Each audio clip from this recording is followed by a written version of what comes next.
I'm going to show you the key elements to building an online community so that you have all of the tools that you need to start growing your video business. Let's go.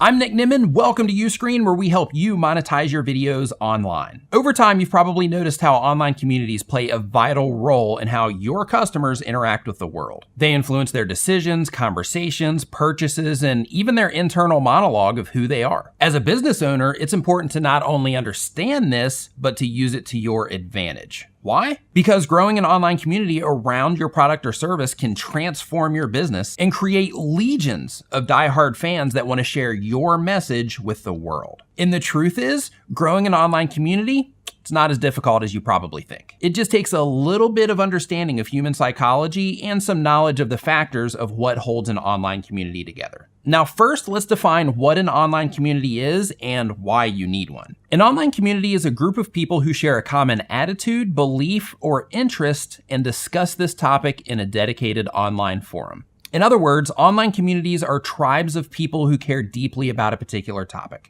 And of course, they want a place or other groups of people that they can share their problems and their hopes and their solutions and basically all of the things about that particular topic. Members of the tribe or online community are not bound by language, they're not bound by geography, but instead they use the internet to connect with different cultures and different communities all over the world. For a great example of communities that get formed, you can look to the world of music. Lady Gaga has her Little Monsters, the Grateful Dead have their Deadheads, and there's the lesser-known Gypsies who pray at the church of Carly Rae Jepsen. But these types of online communities transcend the musicians and their nicknames. And there are communities for every possible thing that you can imagine. From business to photography to model trains to language learning, online platforms have made it easy to form tribes of people around what it is that you do or what it is that you're interested in. As a matter of fact, even on my personal YouTube channel, we have our own group called the Nimminati.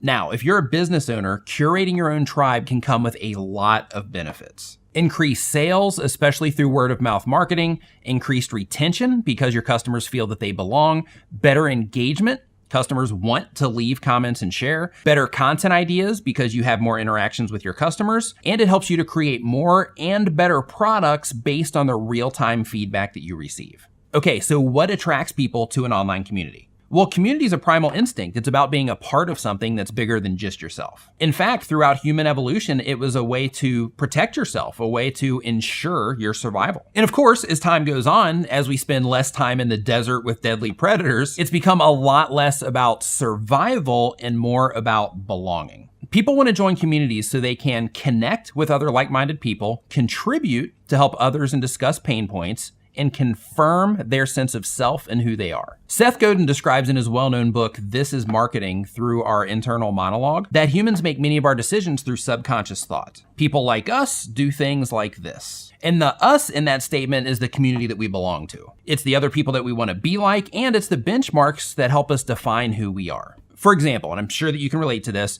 whenever I meet a like-minded person that I feel is into the same things that I am, I feel an instant connection with that person. And we talk about and recommend to each other groups and online communities and social media feeds where we can talk about or learn more about our common interests. Other people, on the other hand, might think that I'm stupid and that I'm wrong and that my interests are insane, but that clearly shows what communities that they are a part of, which I'll go ahead and say are obviously the wrong ones. If you can figure out who the us is and is not in your community, and you do this by figuring out who the people like you are and what it is that they do, you form the foundation of a real online community. Now, there are 4 components to an unshakable online community. When you can implement these and constantly remind your community about them, then your bond with your community is going to grow to be unshakable. Here they are: a clearly defined topic, or the big why. The core component of any online community is a reason for existing. What is the belief, idea, goal, or interest that brings everybody together? The more refined and niche you can make this why,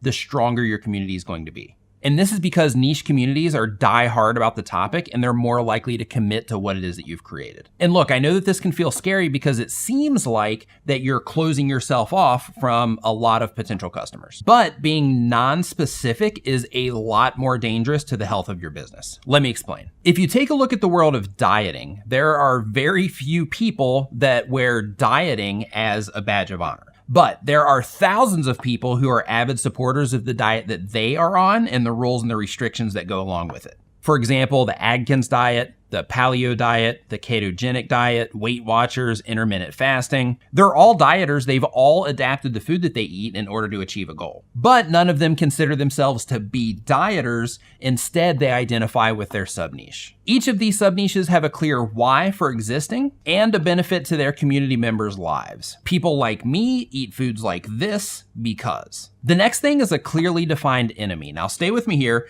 This is where you draw your line in the sand.